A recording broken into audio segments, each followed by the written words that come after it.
Hello नमस्कार। कक्षा 8 हिंदी पहला पार्ट लेके आ गया हूँ, तो आ जाओ विद्यार्थियों। चैप्टर बाय चैप्टर हम सारे पार्ट कंप्लीट करने वाले हैं। तो कक्षा 6 से लेकर 10वीं तक फिलहाल, और फिर 11वीं और 12वीं। साथ ही साथ मैं जो है आपको यहाँ नोट्स भी अवेलेबल करवा दूँगा जब भी अपने को और समय मिलेगा।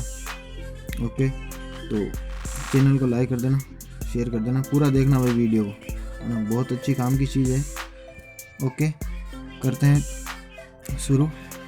ध्वनि अपने पाठ का नाम है, लेखक है सूर्यकांत त्रिपाठी निराला। ओके, पहला क्वेश्चन इसका देखते हैं। कवि को ऐसा क्यों विश्वास है कि उसका कभी अंत नहीं होगा? तो आंसर होगा, कवि को ऐसा विश्वास इसलिए है क्योंकि अभी उसके मन में नया जोश व उमंग है। उसे अभी काफ़ी नवीन कार्य करने हैं। वह युवा पीढ़ी को आलस्य की दिशा से उबारना चाहते हैं। तो क्वेश्चन नंबर 1 का आंसर हो गया। क्वेश्चन नंबर 2 देखते हैं। फूलों को अंत तक विकसित करने के लिए कवि कौन कौन सा प्रयास करता है? तो फूलों को अंत तक विकसित करने के लिए कवि उन्हें कलियों की स्थिति से निकालकर खिले फूल बनाना चाहता है। कवि का मानना है कि उसके जीवन में वसंत आया हुआ है, इसलिए वह कलियों को हाथों के वासंती स्पर्श से खिला देगा। वह फूलों की आंखों से आलस्य हटाकर उन्हें चुस्त व जागरूक करना तथा अपने नव जीवन के अमृत से सींचना चाहता है। ओके, फूलों को अंत तक विकसित करने के लिए कवि कौन कौन सा प्रयास करता है? आप आंसर में यह लिख देना। क्वेश्चन नंबर 3 देखो। पुष्पों की तंद्रा और आलस्य दूर हटाने के लिए क्या करना चाहता है? कवि जो है वो पुष्पों की तंद्रा और आलस्य दूर हटाने के लिए क्या क्या करना चाहता है? तो इसका आंसर होगा, कवि पुष्पों की तंद्रा और आलस्य दूर हटाने के लिए उन पर अपना कोमल हाथ फेरकर उन्हें जगाना चाहता है। वह उन्हें चुस्त, प्राणवान, आभावान व पुष्पित करना चाहता है ताकि वे वसंत के सौंदर्य को और भी मनोहारी बना दे। कवि नींद में पड़े युवकों को प्रेरित करके उनमें नए उत्कर्ष के स्वप्न जगा देगा, उनका आलस्य दूर भगा देगा तथा वह उनमें नए उत्साह का संचार करना चाहता है। तो पुष्पों की तंद्रा और आलस्य दूर हटाने के लिए कवि क्या करना चाहता है? तो ये आंसर आपका हो जाएगा सही।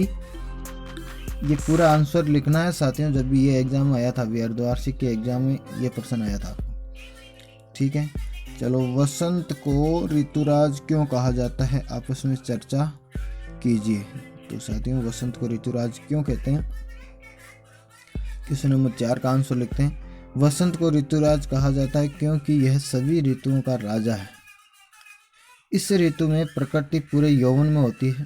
इस ऋतु के आने पर सर्दी कम हो जाती है, मौसम सुहावना हो जाता है। इस समय पंच तत्व अपना प्रकोप छोड़कर सुहावने रूप में प्रकट होते हैं। पंच तत्व कौन कौन से हैं? देखो, जल, वायु, धरती, आकाश और अग्नि सभी अपना मोहक रूप दिखाते हैं। पेड़ों में नए पत्ते आने लगते हैं, आम बोरों से लद जाते हैं और खेत सरसों के फूलों से पीले दिखाई देते हैं। सरसों के पीले फूल ऋतुराज के आगमन की घोषणा करते हैं। खेतों में फूली हुई सरसों पवन के झोंकों से हिलती दिखाई देती है, मानो सामने सोने का सागर लहरा रहा हो। कोयल पंचम स्वर में गाती है और सभी को कुहू कुहू की आवाज़ में मंत्रमुग्ध करती है। इस ऋतु में उसकी छटा देखते ही बनती है। इस ऋतु में कई प्रमुख त्यौहार मनाए जाते हैं, जैसे बसंत पंचमी, महाशिवरात्रि, होली आदि। तो साथियों, ऋतुराज इसलिए कहते हैं, तो यहाँ जो वसंत ऋतु है उसमें प्रकृति के जो सारे रूप है अपने को देखने मिलते हैं। ओके, क्वेश्चन नंबर 5 देखिए। वसंत ऋतु में आने वाले त्योहारों के विषय में जानकारी एकत्र कीजिए और किसी एक त्यौहार पर निबंध लिखिए। तो वसंत ऋतु का समय फाल्गुन, चैत, वैशाख के आरंभिक दिनों अर्थात मार्च अप्रैल होता है। इसी अवधि में लगभग 2 महीने होती है। वसंत ऋतु में कई त्यौहार मनाए जाते हैं, जैसे वसंत पंचमी, महाशिवरात्रि, होली आदि। ओके, तो हम लिख रहे हैं होली के बारे में। साथियों कोई भी त्यौहार आपको चुन लेना है। मैं होली के बारे में लिख रहा हूँ कि हमारा देश भारत विश्व का अकेला एवं ऐसा अनूठा देश है जहाँ पूरे साल कोई न कोई त्यौहार मनाया जाता है। रंगों का त्यौहार होली हिंदुओं का प्रसिद्ध त्यौहार है जो फाल्गुन मास की पूर्णिमा को मनाया जाता है।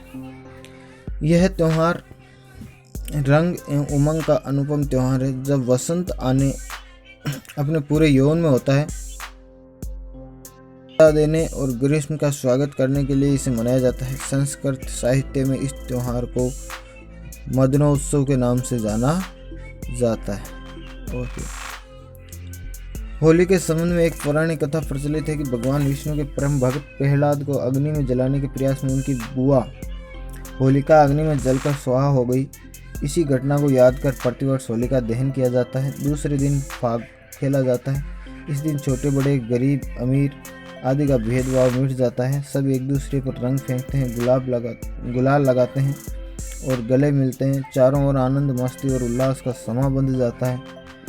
ढोल पर थिरकते, मंजीरों की ताल पर झूमते, नाचते गाते लोग अपने भेदभाव बुलाकर अपने शत्रु को भी गले लगा लेते हैं। परंतु कुछ लोग अशोभनीय व्यवहार कर इस त्यौहार की पवित्रता को नष्ट कर देते हैं, जो कि उचित नहीं है। तो साथियों अपने को ऐसा कभी व्यवहार नहीं करना है अपने इस त्यौहार पे कि जो है इस त्यौहार की जो पवित्रता है वो नष्ट हो। हमारा कर्तव्य है कि हम होली को उसके आदर्शों के अनुरूप मनाएं तथा आपसी वैमनस्य और वेरभाव घृणा आदि को जलाकर एक दूसरे पर गुलाल लगाकर आपस में प्रेम एकता और सद्भाव बढ़ाने का प्रयास करें। होली के अवसर पर आओ एक दूसरे पर गुलाल लगाएं, अपने सब भेदभाव बुलाकर प्रेम और सद्भाव बढ़ाएं। तो इस प्रकार से कोई भी निबंध आप कोई भी त्यौहार पे लिख सकते हो। तो ये था होली पे। अब जो आपको पाठ शुरू हो रहा है वो बहुत महत्वपूर्ण है, भाषा की बात। इनमें से एक सवाल आया था आपके, है ना। तो छठवां क्वेश्चन देखो, हरे हरे पुष्प पुष्प में एक शब्द की एक ही अर्थ में पुनरावृत्ति हुई है। कविता के हरे हरे ये पाठ वाक्यांश में हरे हरे शब्द युग्मों के लिए विशेषण के रूप में प्रयुक्त हुए हैं। साथियों जो शब्दों की विशेषता बताते हैं वो विशेषण कहलाते हैं, आपको बताया हुआ है। तो यहाँ पाठ शब्द बहुवचन में प्रयुक्त है। ऐसा प्रयोग भी होता है जब कर्ता विशेष्य एक वचन में हो और कर्म या क्रिया या विशेषण बहुवचन में। जैसे वह लंबी चौड़ी बातें करने लगा। कविता में एक ही शब्द का एक से अधिक अर्थों में भी प्रयोग होता है। जैसे 3 बेर खाती थी, वे 3 बेर खाती है। जो 3 बार खाती थी वो 3 बेर खाने लगी। एक शब्द बेर का अर्थ 2 अर्थों में प्रयोग करने से वाक्य में चमत्कार आ गया है। इसे यमक अलंकार कहा जाता है। साथियों जब कोई एक ही वर्ण हो और उसकी पुनरावृत्ति हो और उसका अर्थ हर जगह अलग अलग हो तो वहाँ पे यमक अलंकार होता है। ओके। कभी कभी उच्चारण की समानता से शब्दों की पुनरावृत्ति का आभास होता है, जबकि दोनों 2 प्रकार के होते हैं, जैसे मन का या मन का। ऐसे वाक्यों को एकत्र कीजिए जिसमें एक ही शब्द की पुनरावृत्ति हो। ऐसे प्रयोगों को ध्यान से देखिए और निम्नलिखित पुनरावृत्त शब्दों का वाक्य में प्रयोग कीजिए। जैसे बातों बातों में, रह रहकर, लाल लाल, सुबह सुबह, रातों रात। ओके। और घड़ी घड़ी। तो हम वाक्य में प्रयोग करते हैं, यहाँ देख लेना भाई ढंग से किस प्रकार से वाक्य में प्रयोग करते हैं। बातों बातों में इसका करेंगे, बातों बातों में कब घर आ गया पता ही नहीं चला। रह रहकर, कल रात से रह रहकर बारिश हो रही है। लाल लाल, इसका हो जाएगा लाल लाल आंखों से पिताजी अमर को घूर रहे थे। सुबह सुबह, दादी जी सुबह सुबह ही पूजा करने मंदिर निकल जाती है। रातों रात, ईश्वर की कृपा से रामन रातों रात अमीर हो गया।